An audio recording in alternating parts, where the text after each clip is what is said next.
Bismillahirrahmanirrahim.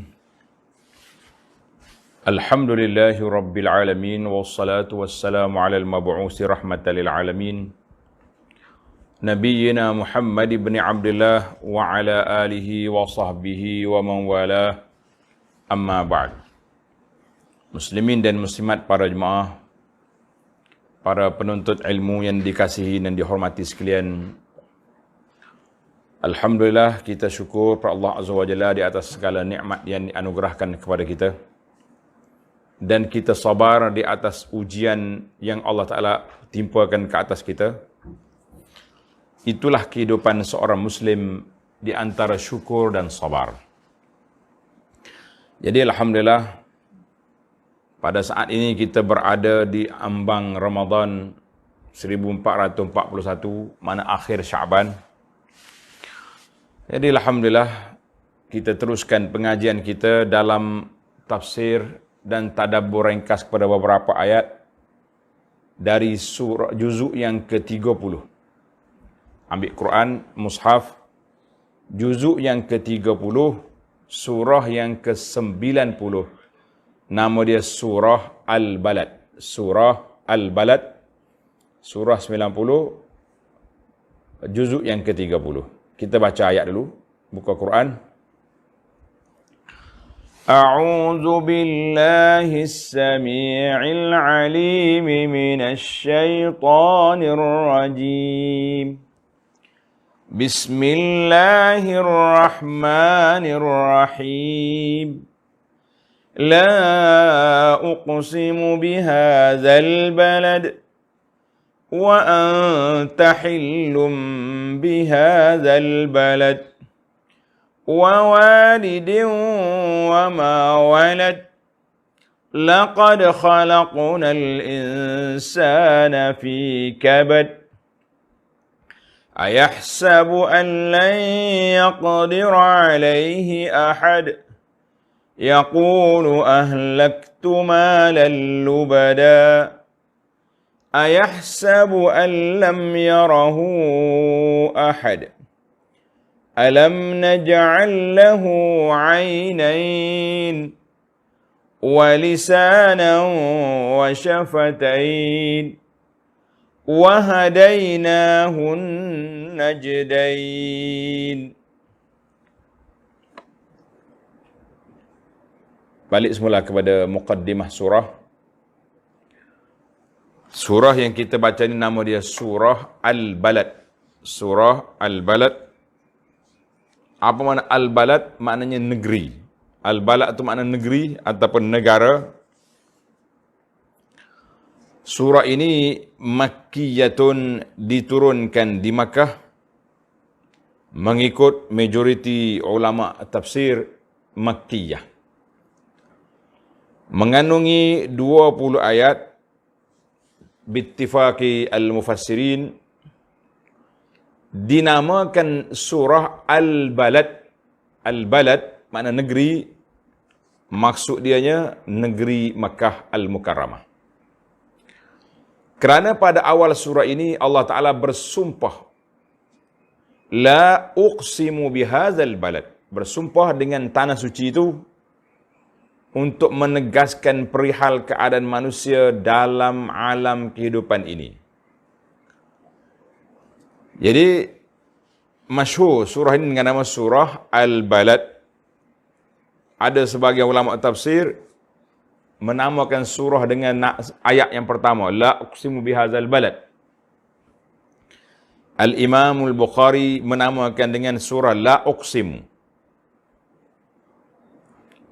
Al-Fairuz Abadi dalam kitabnya Basair Zawi Tamyiz menyebut di antara nama surah ni surah Al-Aqabah.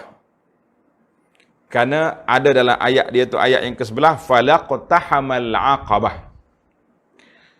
Itu nama surah yang disebut oleh para ulama kita tentang surah ini. Apakah ringkasan, intisari kandungan, ataupun dalam bahasa penulis sekarang dipanggil sinopsis, ringkasan apa yang ada dalam surah kita ni? Allah Subhanahu Wa Taala menerangkan bahawa manusia dijadikan oleh Allah sentiasa dalam keadaan kabad. Kabad itu dalam keadaan menghadapi kesulitan dan kesukaran dari sudut jasmani dan ruhaninya. Jadi kita ni hidup sukar. Oi, sukar apa Ustaz? Negara aman, duit banyak, fulus katir, kan? Makan sedap. Di rumah kita ada 5, 6, 10 pembantu. Susah. Kena pergi makan, lepas makan kena pergi ke tandas. Nak boleh ke harta bukan senang. Itu yang dikatakan kabat. Maknanya manusia ni tak ada relax. Hak relaxnya bila dalam syurga nanti. Makan tak ada tandas. Tandas ni bukan tempat suka pergi. Tempat terpaksa kena pergi tak. Ada orang seronok-seronok pergi tandas? Tak ada. Manusia yang demikian keadaan tidaklah patut ia terpedaya dengan kuat kuasa yang ada padanya dan menyangka bahawa tidak ada sesiapa pun yang dapat mengatasi kuat kuasanya dan menyaksanya. Maknanya kuasa dia tak ada orang boleh mengatasi dia. Kita kata itu sangkaan yang sangat meleset. Mengapa manusia terpedaya dan bermegah-megah dengan kekayaan dan pengaruhnya? Jadi orang besar-besar, dia ingat dia hebat, dia buatlah apa yang dia nak buat. Bukankah Allah SWT telah menjadikan baginya dua mata untuk ia memperhatikan kekuasaan Allah dan kekayaan Allah yang memiliki segala-galanya? Juga menjadikan baginya lidah serta dua bibir untuk menyempurnakan sebahagian besar dari hajat-hajatnya. Kita nak beritahu apa kalau kita tak ada lidah nak bercakap, kan? Nak makan pun kalau lidah sudah orang panggil tak ada rasa, tak serah apa dah. Tak payah nak cari menu-menu pakai ngomong gitu. Selain itu, Allah SWT telah menunjukkan kepadanya dua jalan. Jalan kebaikan untuk dijalaninya dan jalan kejahatan untuk dijauhinya. Meskipun demikian, tetapi manusia tidak memilih jalan kebaikan merempuh masuk. Mengerjakan amal-amal yang tinggi darjatnya di sisi Allah Ta'ala. Di antaranya ialah memerdekakan hamba. Jadi ada juga orang yang betul-betul buat memilih jalan kebaikan, ada yang tak pilih, kan. Di antara jalan kebaikan yang dianjurkan dalam surah ini, kita akan bincang nanti, di antaranya merdekakan hamba. Satu. Atau memberi makan kepada anak yatim atau kepada orang miskin yang terlantar. Selain daripada ia tidak mengerjakan amal-amal itu, ia tidak pula menjadi dari golongan orang-orang yang beriman dan berpesan-pesan dengan sabar serta berpesan-pesan dengan kasih sayang. Kerana hanya dengan iman sahajalah ia akan dapat pahala bagi segala amal kebajikan yang tersebut. Orang NGO marilah hebat setara mana pun, kalau dia tidak beriman kepada Allah, maka rugilah, pahala dia tak dapat di akhirat sebab dia tidak ada kunci. Tak buka akaun. Kata di arwah ayah rahimahullah ta'ala, ketika orang putih manager estate mari nak bagi kepada dia tanah pondok ni, dia kata, tuan guru, kalau manager kasih present sama Muhammadiyah Law ni, pondok ni, dia boleh pahala ke tidak? Jawab di arwah ayah ni, dia kata, tuan boleh pahala tapi tuan tak boleh ambil pahala. Kenapa? Tuan belum buka akaun. Terkejut orang putih. Macam mana mau buka akaun? Allahu Akbar, kata dia orang tua ni, sudah dah lah. Kena ajar mengucap. Bila ajar mengucap, dia lari balik. Kemudian orang putih temari semula ke pondok, dia kata, guru, kita cakap lain. Tak mau bicara pahala-pahala. Masya Allah, tabarakallah. Baiklah, para jemaah sekalian, kita berpindah ke ayat. Bismillahirrahmanirrahim. La uqsimu bihadzal balad. Aku bersumpah dengan negeri Mekah ini. Aku bersumpah dengan negeri Mekah ini. Dia panggil di sini qasam. Qasam banyak juga yang berulang dalam Quran dengan cara ini. La uqsimu biyaumil qiyamah. Fala uqsimu bil khunnas. Jadi, maka para ulama mengatakan, la uqsimu ini termasuk dalam bentuk qasam. Bentuk qasam. Dan macam la uqsimu, la itu bukan nafi. Dia panggil innama hiya harfu silah. La uqsimu harfu silah. Ada ulama i'rab dia panggil harfun zaidah. Zaidah fil i'rab bukan fil makna. Itu dalam bahasa. Sebab itulah ulama lughah ni tahaffuz nak kata huruf zaidah dalam Quran. Sebab Quran ni tak ada yang abas, tidak ada yang tak ada faedah. Dan maka dia panggil zaidah fil i'rab la fil makna. Masya-Allah tabarakallah, itu bahasa. Baiklah. Allah bersumpah dengan mana? Dengan negeri Mekah. Sebab apa negeri Mekah itu Allah jadikan salah satu daripada bahan sumpah. Bahan dia bersumpah sebab besar kedudukannya. Ayat yang kedua, wa anta hillum bihadzal balad. Sedang engkau wahai Muhammad sallallahu alaihi wasallam tinggal di negeri ini, negeri Mekah ni, dalam keadaan sentiasa ditindas. Walaupun engkau duduk di sini, engkau duduk di sini di Buq'ah Mubarakah Makkah Al-Mukarramah ini, tapi engkau sentiasa ditindas. Maka para ulama tadabbur kata, ulama tafsir kata hillun. Hillun itu maknanya tinggal di sini. Adakah penggunaan dari sudut bahasa asalnya? Kita tengok. Dia kata wa qad ikhtalafa al-mufassirun fi ma'na hillun ala ma'anin, ada beberapa makna. Yang pertama, anna hadzal balad allazi harramahu Allah, negeri yang Allah Taala isytiharkan dia sebagai tanah haram ini, burung-burung yang hidup dalam negeri Mekah aman, tak boleh kita tangkap dia. Hayawan-hayawan semuanya aman. Dia panggil, kalau kita nak masuk Mekah, dia panggil berihram. Kan? Kena ihram untuk masuk tanah haram. Sebab apa? Sebab diharamkan ke atas kita bila kita berihram daripada beberapa perkara. Dalam kursus haji kata 13 perkara yang haram. Tuan-tuan yang pergi haji umrah, selalu ustaz-ustaz kita, ustazah kita bagi tahu 13 perkara yang haram ke atas kita bila kita berihram. Dan kalau kita nak masuk Mekah, tak boleh apa? Tak boleh kita masuk gitu saja. Untuk orang nak haji umrah mesti berihram. Itu dia panggil tanah haram. Tanah haram mesti masuk dengan ihram. Maknanya mempunyai kelebihan yang besar. Namun begitu, Quraisy qad istahallat. Quraisy telah menghalalkan kehormatan diri dan juga darah-darah orang Islam di negeri ini. Masya Allah, tabarakallah. Ada juga yang mengatakan hillun dengan makna Allah Ta'ala halalkan negeri itu kepada Nabi SAW buat seketika.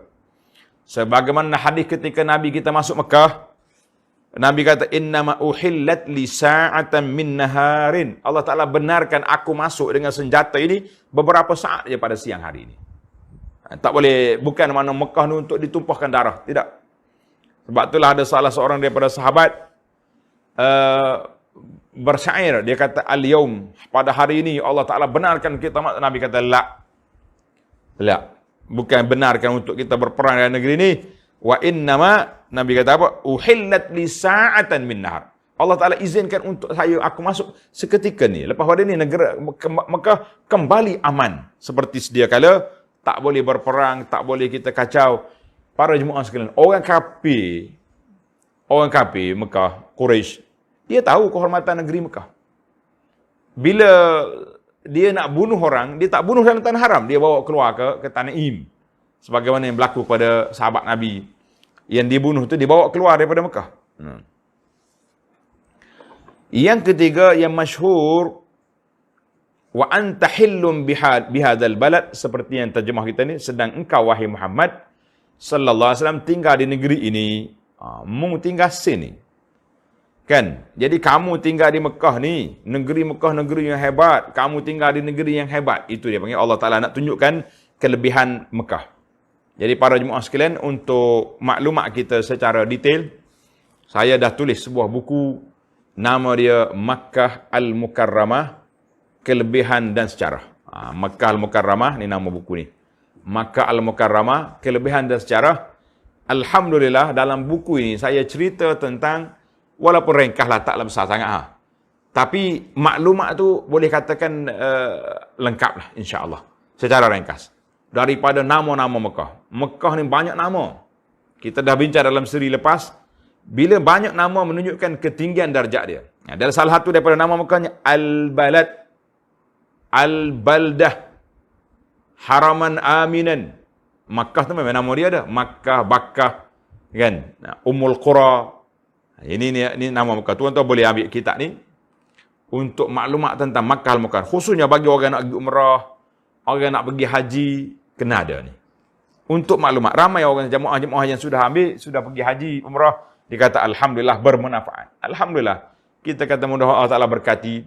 Dan satu lagi kembar dia, jangan lupa untuk pergi ke Madinah. Ni kembar dia, nama dia Madinah Munawwarah. Kelebihan dan sejarah.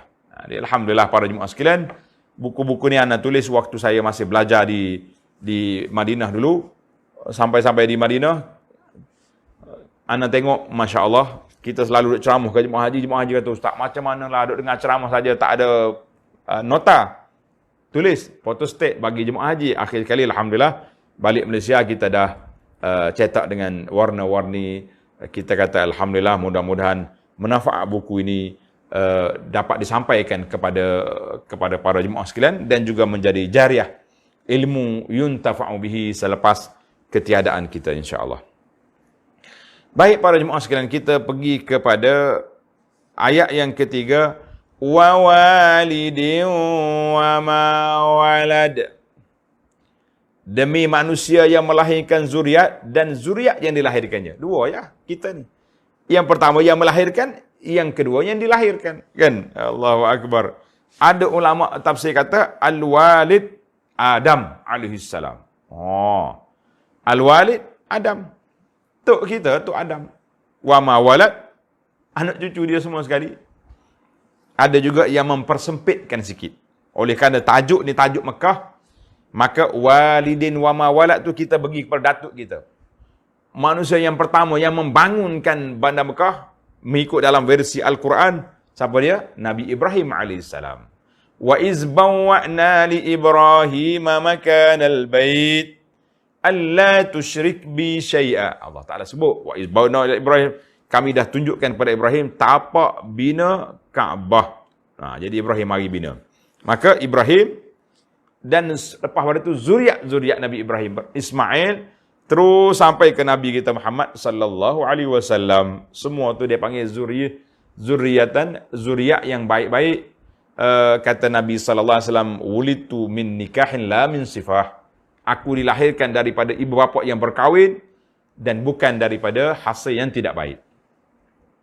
Sebagaimana kata dia di qasidah, hafizal ilahu karamatan li Muhammad aba'ahul amjada sawnan lismih tarakus sifaha falam yusibhum aruh min adamin wa ila abihi wa ummih.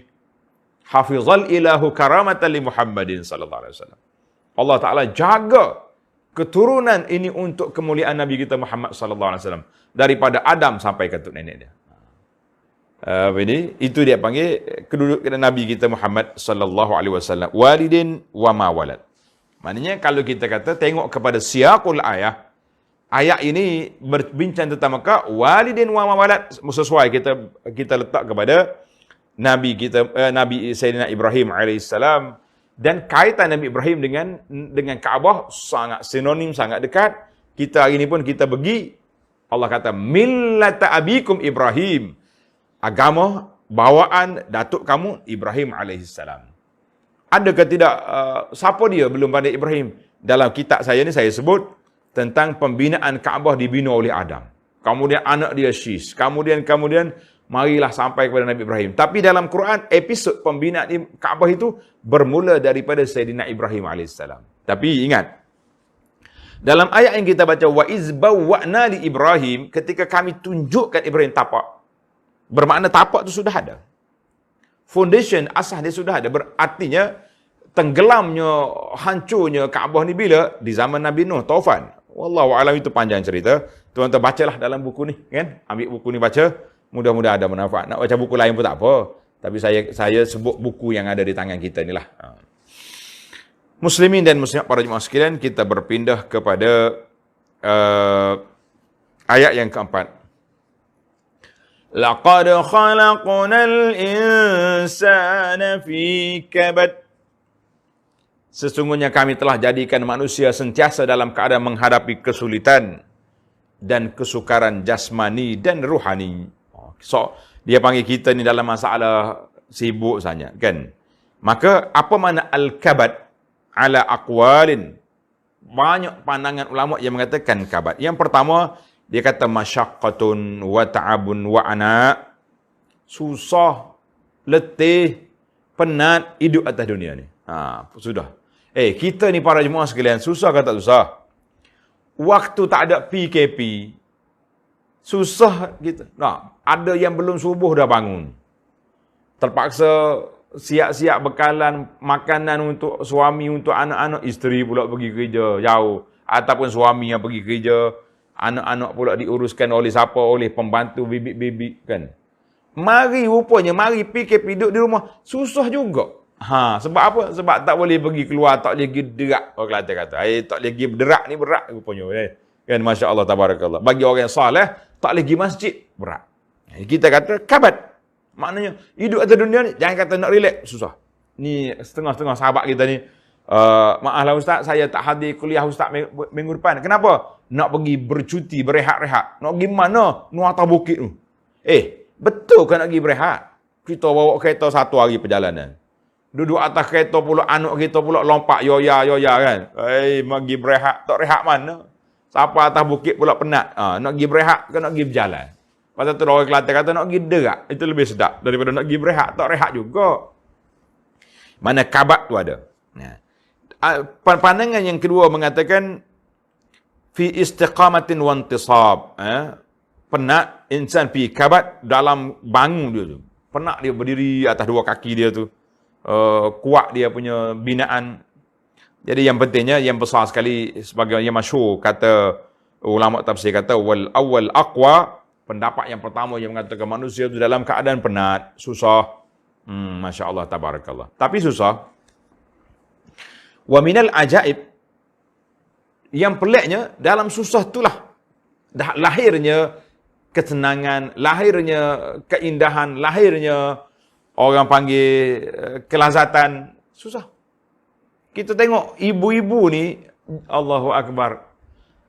Biasa suami ni kalau dia nak panggil, nak bagi tahu orang itu isteri dia, dia tak kata isteri saya, dia kata orang rumah. Ni orang rumah saya. Waktu dulu memang orang perempuan tu orang rumah sebab tak keluar rumah. Waktu sekarang ni tak boleh jadi orang rumah dah. Kadang-kadang bini pergi kerja, lelaki duduk tidur rumah, tu orang rumah. Terbalik dah. Dia sudah terbalik zaman kita hari ni. Suami jadi orang rumah, isteri keluar rumah. Tapi dah jadi istilah. Zaman mai PKP ni semua orang rumah belaka, kan? Jadi nak masak tu tak penat. Yang pertama nak mikir menu. Anak macam orang panggil Kelantan kata nonye dah. Terangkat hidung tengok, masak ni pula. Penat kan?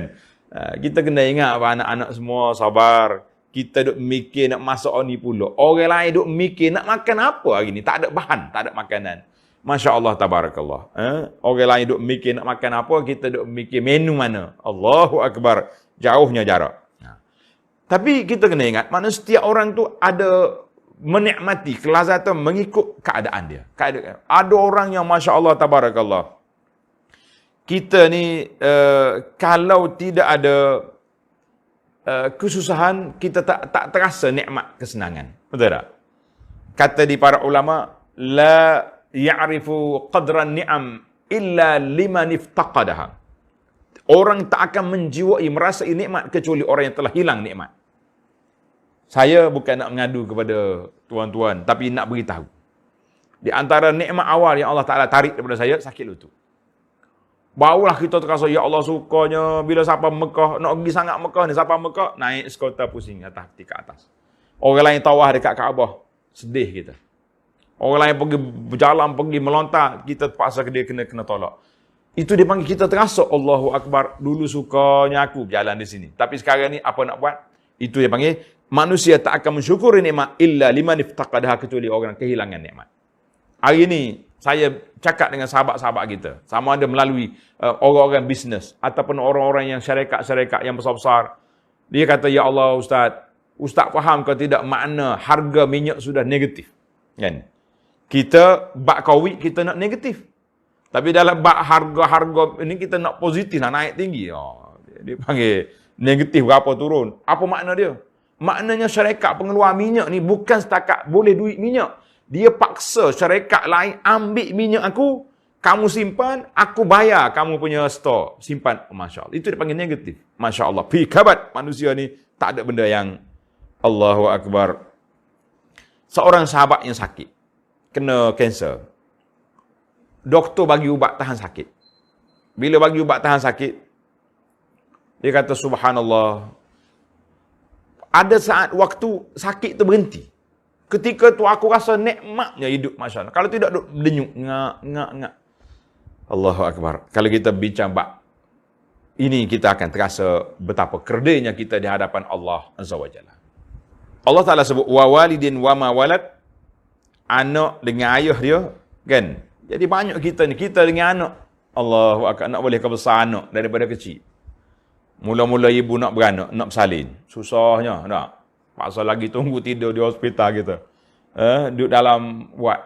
Saya ni Alhamdulillah. Ana tengok orang muda-muda hari ni. Oh Allah Ustaz. Sedih lah. Biasanya kalau kita bersalin ni, mak mari, mertua mari, pakak duduk berdua anak, pakak duduk jaga anak. Hari masa PKP ni, saya sendiri jaga. Kita kata, ya akhi, tak usah duduk cakap banyak. Ana, pengalaman saya belajar di Madinah, saya dengan isteri je ada. Ya, kalau kata orang rumah kita. Betul dah, menguduk rumah kan. 4 orang anak lahir. Kita pergi sambut.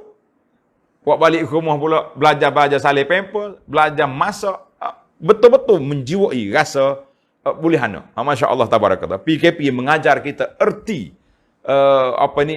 merasai betapa nikmatnya ada ibu bapa, ada mak mertua, ada orang tua, ada orang ni. Kita tenang rasa lama ni setengah orang ni dia panggil my import. Kan? Bini, saya kena hantar balik dari isteri ni 8 bulan dah ni. Hantar balik. Lepas tu duduk nalipo, beranak dah. Tak lagi. Lepas pada beranak pula, nalipo pula. Berapa hari dah? Nak cukup 40 ni. Itu yang kerja dia. Fi kabat manusia adalah nak besarkan anak pula, masya-Allah tabarakallah. Besar pula ada hak dengan kata, ada hak tak dengan kata. Ada hak juruh, ada tak juruh. Nauzubillah. Anak-anak yang tak juruh. Kata di ulama salafus salih, tanda tuan-tuan. Ini kata-kata hikmah motivasi untuk kita menghadapi Ramadan yang akan datang besok insya-Allah. Ulama salafus salih ramai di kalangan mereka, saya pun tak sebut nama, dia kata kabatu qiyamal laili 20 sanah wa tana'amtu bihi 20 sanatan ukhra. Masya-Allah.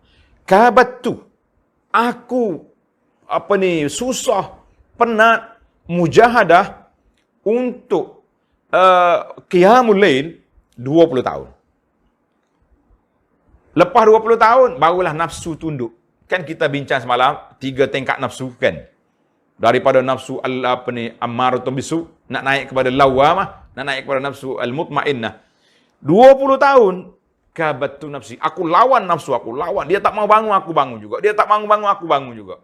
Akhir sekali, lepas 20 tahun nafsu penat dah, dia kata ikut mula nak bangun pukul berapa. Nak solat berapa rakaat satu malam, nak baca Quran banyak mana, nak berdiri ke, nak duduk dalam solat. 20 tahun perjuangan. Allahu Akbar. Dalam Allah SWT berfirman kepada Nabi SAW dalam hadis kursi, innama ba'astuka li'abtaliyaka wa abtaliya bik. Masya Allah tabarakallah. Allah kata, aku lantikmu ya Muhammad SAW supaya aku uji kamu. Nak ujimu sendiri dengan orang kafir tentang Nabi SAW. Nabi ni orang baik. Sangat-sangat baik. Innaka la'ala khuluqin azim. Uslub dakwah dia sangat-sangat perfect, sangat sempurna. Tapi orang benci juga. Maka kita pendakwah, tak usah katalah, ustaz tu kena marah orang sebab uslub dakwah dia tak betul. Duk bincang benda-benda yang menyalahi masyarakat. Kita kata, kalaulah tak ada ustaz yang bercakap, yang memberitahu kesalahan masyarakat, siapa yang nak beritahu? Usira an Ali radhiyallahu anhu dinukil daripada kata-kata Sayyidina Ali yang masyhur. Nabi kata, "Iza sakata ahlul haqqi." Apabila orang yang tahu benda benar tu diam, tak bercakap, tak bagi tahu pada masyarakat, fa yazunnu ahlul batil annahum al-haq. Maka orang-orang yang duduk atas kebatilan menyangka mereka dalam keadaan benar. Maka sabarlah para pendakwah, teruskan perjuangan. Kita hidup ni atas ni susah. Wa abtaliya bika, Allah Taala uji manusia ni dengan sebab kedatangan Nabi sallallahu alaihi wasallam, maka timbullah kafir, timbullah munafik, timbullah musyrikin, timbullah macam-macam berlaku. Maka di sinilah para jemaah sekalian, Allah Taala beri kepada kita ni dalam kehidupan kita banyak kesenangan, banyak cita rasa, maka Allah Taala nak uji. Allahu akbar. Kemudian kita pergi kepada ayat yang kelima. Ayahsabu an lan yaqdira alaihi ahad. Patutkah manusia yang demikian keadaannya, terpedaya dengan kekuatan dia, dengan kuat kuasa, terjemah orang tua ni, dengan kekuatan power yang ada padanya, dan menyangka bahawa tidak ada siapa pun yang dapat mengatasi kuasanya dan tak dapat siapa boleh menyeksanya. Kita kata tak usah duduk buah besar lah. Manusia ni kecil sekali, sepak batu berpecah kaki, teratuk kepala apa, kepala pecah, batu tak pecah. Yaqulu ahlaktu malan lubada. Manusia yang demikian keadaannya, tidaklah patut ia bermegah-megah dengan kekayaannya dan berkata, aku telah habiskan harta benda yang banyak dalam usaha menegakkan nama dan bangsa. Allahu Akbar. Sehingga orang gelar macam-macam, kan? Bapak tu bapak ni, bapak pembangunan lah. Bapak tu bapak ni, semua orang panggil bapak belaka. Saya ingat satu ceramah waktu muda-muda tu. Seorang penceramah yang masyhur di Malaysia ni, Allah yarham, Ustaz Fadil Nur, Allah yaghfirlu wa yarfa' darajatahu. Dia kata apa? Banyak sangat bapak di Malaysia ni, bapak pembangunan, bapak ekonomi, bapak tu. Yang banyak, tapi yang betul-betul bapaknya, yang betul-betul banyaknya kepala bapak je. Kadang-kadang dia bagi juga sikit, kan? Maknanya kita yang tabalkan orang, tapi yang sebenarnya tidak sebagaimana itu. Jadi manusia ni dia ingat dia dengan dia ada kuasa, tak ada siapa boleh mengalahkan dia. Dia tak ingat, kan? Siapa dia tu? Allahu Akbar. Allah kata apa? Ayahsabu an lam yarahu ahad. Adakah ia menyangka bahawa tidak ada siapa pun yang melihatnya dan mengetahui tujuan ia habiskan harta bendanya itu? Ingat baik ni. Ini ayat ni motivasi kepada kita para jemaah sekalian. Ada orang menghabiskan masa dan tenaga ke sana ke sini. Buat tu buat ni, projek tu projek ni, pembangunan, tolong-tolong. Tapi kita kena ingat, yang menilai kita Allah Azza wa Jalla. Kita boleh cakap, oh saya buat dengan penuh ikhlas, saya buat ni nak tolong orang susah, saya buat. Kita boleh cakap. Tapi yang betul-betul memberi penilaian siapa dia? Allah Azza wa Jalla. Manusia ni kredit atas Facebook je. Yang kredit betul-betul dalam buku rekod kita, Allah Azza wa Jalla. Masya Allah, tabarakallah. Allah kata apa? Alam naj'al lahu 'ainain. Mengapa manusia terpedaya dan bermegah-megah? Mu nak terpedaya dengan hartamu ni? Nak terpedaya dengan pangkat kedudukan kamu? Nak terpedaya dengan projek-projek mega yang kamu buat? Kerja-kerja amal kebajikan yang kamu buat? Kan? Kami telah menjadikan baginya dua mata. Untuk apa dua mata? Untuk ia memerhatikan kekuasaan dan kekayaan kami. Tuhan kata, aku beri kepadamu dua mata, mu tengok. Mu tengok sendiri. Walisanan wa syafatain. Dan lidah serta dua bibir untuk dia menyempurnakan sebahagian besar dari hajat-hajatnya. Kita ni dengan lidah kita boleh sampaikan apa yang terada dalam hati kita. Kalau tidak, orang tak tahu. Nak ke apa? Gitu tak boleh. Kan? Orang yang bisu pun Allah Ta'ala bagi pada dia cara bercakap dengan tangan, dengan isyarat, dengan. Ni ada ni orang panggil poksu sini. Dah dia bisu panggil poksu, kan? Dia mari sini. Kita tak tahu dia bisu. Dia mari minta kertas. Ambil kertas. Dia boleh tulis atas kertas apa dia kata. Kita kata Masya Allah, Tabarakallah. Karena itulah Allah gambarkan di akhirat esok manusia ni, al-yawma nakhtimu ala afwahihim, mulut disil. Tangan kaki bercakap. Atas dunia ni ada orang bercakap dengan tangan. Masa belum ada lagi mazhab wasafi ni, belum ada. Sekarang ni bila mari mazhab wasafi, semua orang pakat duduk nulis dengan tangan belakang. Pagi-pagi duduk fitnah korang, pagi tu duduk macai korang, duduk wala'ung korang, kerja dia ni duduk nulis benda-benda yang akan menyusahkan dia di akhirat. Wal'iyazbillah. Allahu Akbar. Allah kata apa? Mu ada lidah, ada bibir untuk apa? Untuk kamu nyatakan hasrat kamu. Dalam ayat ini para jemaah sekalian, Allah jadikan dua mata, dua telinga, satu lidah. Kenapa? Ulama kata tadabbur kata, itu hikmah Allah Ta'ala tak buat dua mulut. Sebab kalau buat dua mulut, nyom cakap ni, kita nak dengar hak mana? Kan? Maka, kata di ulama motivasi, kita ni jangan banyak bercakap, kita kena banyak mendengar dan melihat. Cakap tu untuk nak menyampaikan apa yang ada hati kita yang baik-baik. Masya Allah, tabarakallah. Maka Allah Ta'ala beri alat-alat cukup pada kita. وَهَدَيْنَاهُ النَّجْدَيْنِ. Dan kami telah menunjukkan kepadanya dua jalan. Jalan kebaikan untuk dijalaninya dan jalan kejahatan untuk dijauhinya. Dua je kita ada jalan. Kan? Mana ada. Jalan yang ketiga dipanggil jalan munafik. Wal'iyazubillah. Keluk-kelek. Sekali baik, sekali buruk. Tengah-tengah tak nampak apa. Na'udzubillah. Maka Allah kata apa? Falaqtahamal aqabah. Dalam pada itu manusia tidak memilih jalan kebaikan. Jalan ada dua, tapi mugi pilih hak buruk. Kenapa? Allahu Akbar. Falaqtahamal aqabah. Dia ambil jalan tak baik, jalan tak molek. Merempuh masuk, mengerjakan amal-amal yang tinggi darjatnya. Maknanya tak pilih, tidak pergi buat. Rempuh masuk maksudnya tidak bersungguh pergi buat amalan-amalan yang tinggi darjatnya dari sisi Tuhan. Mungkin ambil hak safalah. Daripada akabah hak tinggi, kita ambil safalah, ambil hak rendah. Akhlak buruk, perangai tak juruh, kata-kata kesat. Masya Allah, tabarakallah. Banyak benda-benda. Tulisan-tulisan kita kena ingat. Ulama motivasi kata, al-ina'u bima fihi yandah. Tulis kata-kata hikmat bahasa Arab ni. Al-ina'u bima fihi yandah. Bekas, cerek, teko, gelas akan mengeluarkan apa yang ada dalam dia. Kita tuang air, oh air kopi. Tuang yang ni pula, Masya Allah, teh tarik. Kan? Teh tarik. Sekali kita bawa anak pergi kedai minum. Jadi orang tua-tua ni minta teh tarik, teh buih. Oh dia pergi pula minta rumah, nak apa teh apa? Teh hak buih banyak lah. Oh nak kata teh tarik tak reti. Maknanya al-ina' bima fi Allah.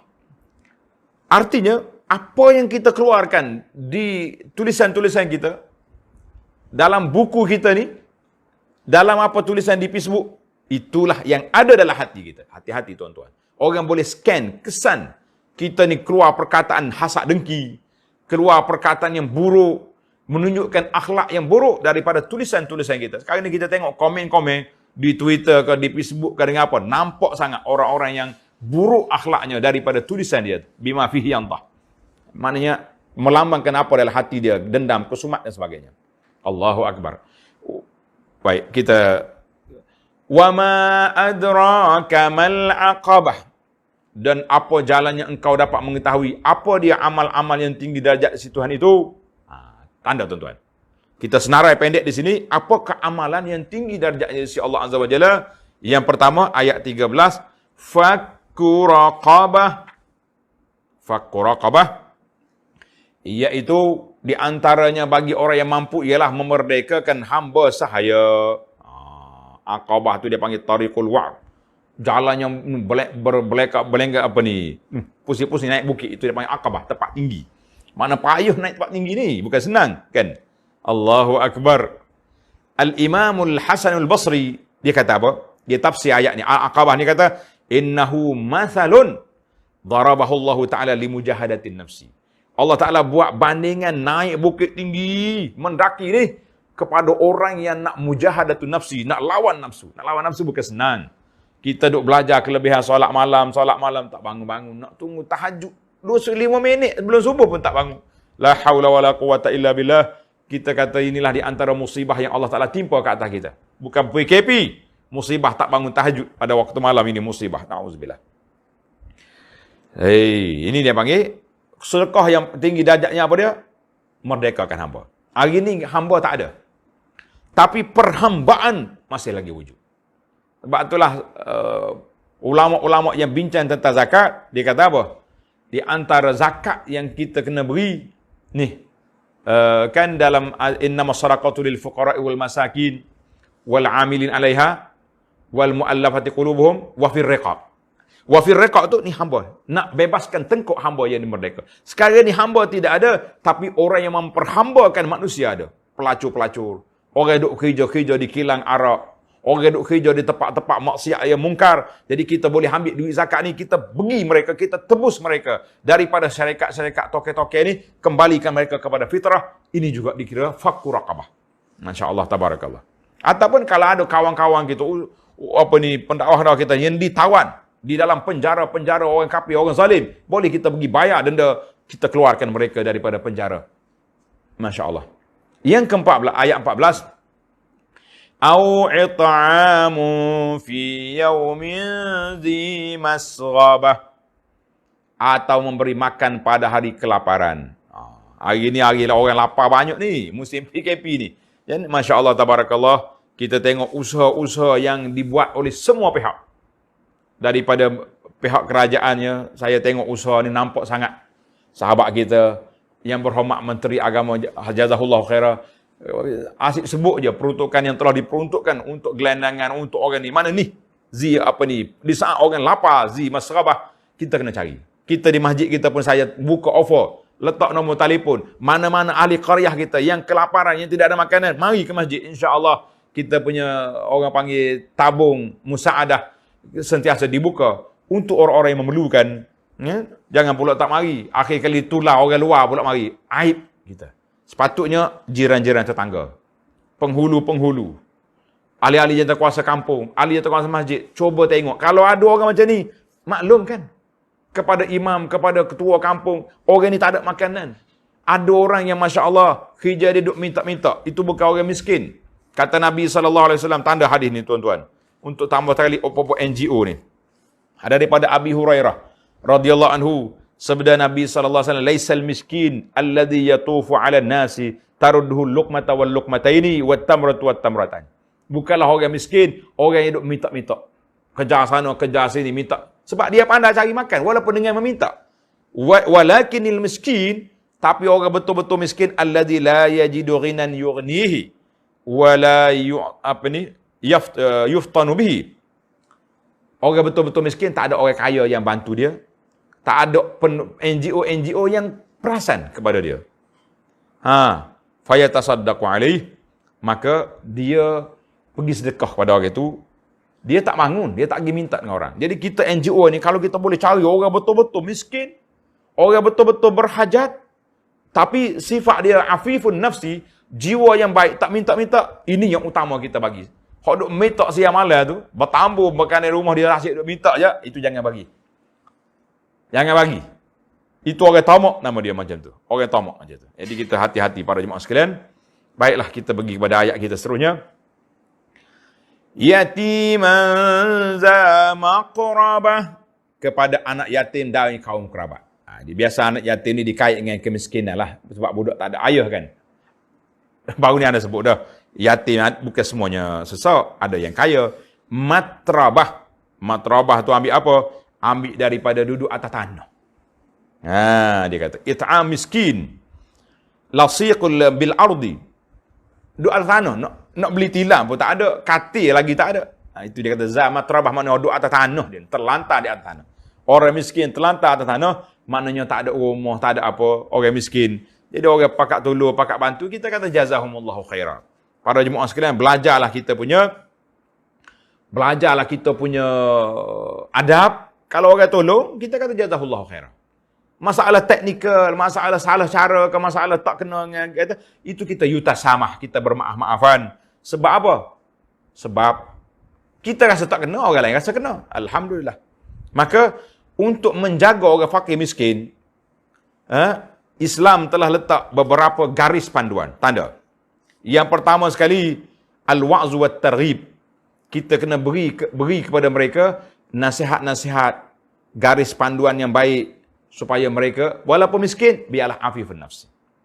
Hari ni anda tengok, masya-Allah tabarakallah. Orang miskin, kita ajak pergi masjid tak pergi. Susahlah macam ni. Kalau dia pergi masjid, kita tahu dia miskin. Orang masjid pun nak bantu. Ni tidak. Miskin dunia, miskin akhirat. La haula wala quwata illa billah. Atas dunia miskin. Apa kedana kata orang nak makan pun susah. Akhirat miskin sebab masjid pun tak pergi, solat pun tidak. Duit orang bagi duk bayar rokok je. Ni bobok ni. Itu masalah. Pasal itulah saya tengok orang-orang begini, kalau kita nak bagi bantuan, bawa makanan pergi hantar rumah dia. Bagi duit buat beli rokok. Kalau sekat rokok tak apa, boleh lagi kira, bukan tak apa. PP kuda pun bayar. Ni masalah. Maka kalau anak-anak dia nak perlu bantuan sekolah, kita ambil pergi. Pergi apa ni, beli pakaian kau beg kau apa dia.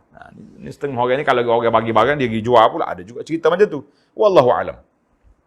Yang kedua, cara Islam nak menyelesaikan hak fakir miskin, iaitulah Allah Taala letak hak al-huquq. Dia panggil anwa'ul kafarat. Banyak kafarah. Kan? Kafarah puasa, kafarah ni, membayar bagi pada orang miskin. Dan zakat. Bayar nak lepas kita punya nazar, semua tu pergi kepada fakir miskin. Masya Allah. Sebab tu orang bernazar, dia tak boleh makan. Kena bagi pada fuqara. Kalau awak nak makan, jangan bernazar. Buat kenduri kesyukuran. Yang ketiga, Islam meletakkan tanggungjawab masyarakat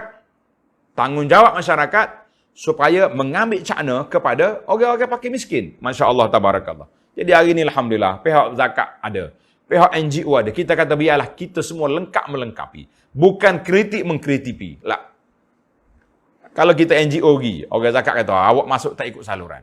Kan? Mari orang NGO pula, dia kata orang zakat tak buat kerja. Bila nak selesai masalah, si miskin merempak di situ. Kita selesai masalah. Biarlah kita saling melengkapi, insya-Allah taala. Yang keempat, kita jangan beri makan saja. Jangan duk hantar bantuan saja. Kita kena galakkan orang miskin, orang fakir, anak yatim, ibu tunggal, beri kerja kepada dia. Ada ibu tunggal miskin, tapi masya-Allah dengan bantuan daripada pihak kerajaan beri mesin jahit kepada dia. Beri alat-alat buat kuih, buat kek. Akhir sekali, masya-Allah, ibu tunggal sudah menjadi pengeluar kek, menjadi pengeluar juru tukang jahit yang masyhur di kampung dia. Kita kata masya-Allah tabarak. Tapi asyik duk jamu makan je. Mereka tak berusaha, itu pun silap dari sudut kira-kira. Allahu akbar. Jadi para jemaah sekalian, Nabi kita ajar, Nabi kata apa? Kalau seorang kamu ambil kayu, ambil kapok dia, ambil tali, pergi cari kayu api dalam hutan, lebih baik daripada di rezeki yang dia dapat, lebih baik daripada dia duk minta dengan orang. Masya Allah tabarakallah. Hadis ini dikeluarkan oleh Bukhari daripada Az-Zubair bin Al-Awwam radhiyallahu anhu. Allahu akbar. Baiklah kita tamatkan perbincangan kita. Ayat yang ke-17. Summa kana minal ladzina amanu wa tawasaw bis sabri wa tawasaw bil marhamah. Selain daripada itu, ia tidak mengerjakan amal-amal itu, mana orang tak baik lah. Dia tidak pula menjadi orang-orang yang beriman yang berpesan-pesan dengan sabar serta berpesan dengan kasih sayang. Dak belakamu ni, masya-Allah tabarakallah. Kan? Nak jadi pesan apa tidak, orang baik pun tidak, nasihat pun tidak, maka itu di antara perkara yang tidak baik. Jadi kalaulah dia buat sungguh, ikut garis panduan tadi dengan kerja-kerja kebajikannya, dengan beriman, ulaika ashabul maimanah. Ketahuilah bahawa orang-orang yang beriman serta berusaha mengerjakan amal-amal yang tinggi darjatnya di sisi Allah, merekalah golongan pihak kanan yang akan beroleh syurga. Sebaliknya, walladzina kafaru biayatina hum ashabul mash'amah. Dan sebaliknya orang-orang yang kufur engkar akan ayat-ayat kami, merekalah golongan pihak kiri. Na'udzubillah. Maknanya orang golongan kiri ni, orang yang ambil surat daripada sebelah kiri, dia panggil orang yang tak baik. Alaihim narum muqsadah. Mereka ditimpakan azab seksa neraka yang ditutup rapat supaya bertambah kuat kesan bakarannya, wal-iyazubillah. Neraka tu panas dah. Paknya tutup pula, jadi microwave kita. Tutup. Dia panggil ni, periuk hak buat sup ni. Pressure, puyuk tekanan tu. Kerana hak tu dah. Daging hak keras pun, kecuali tulang je. Nasib baik tak tulang, tak puk. Kalau tidak, hebat benar. Baiklah para jemaah sekalian. Alhamdulillah, tamatlah perbincangan kita surah Al-Balad. InsyaAllah kita akan sambung perbincangan kita dalam surah Asy-Syams pada siri yang akan datang insya-Allah. Subhanakallah walhamdika asyhadu an la ilaha illa anta astaghfiruka wa atubu ilaik.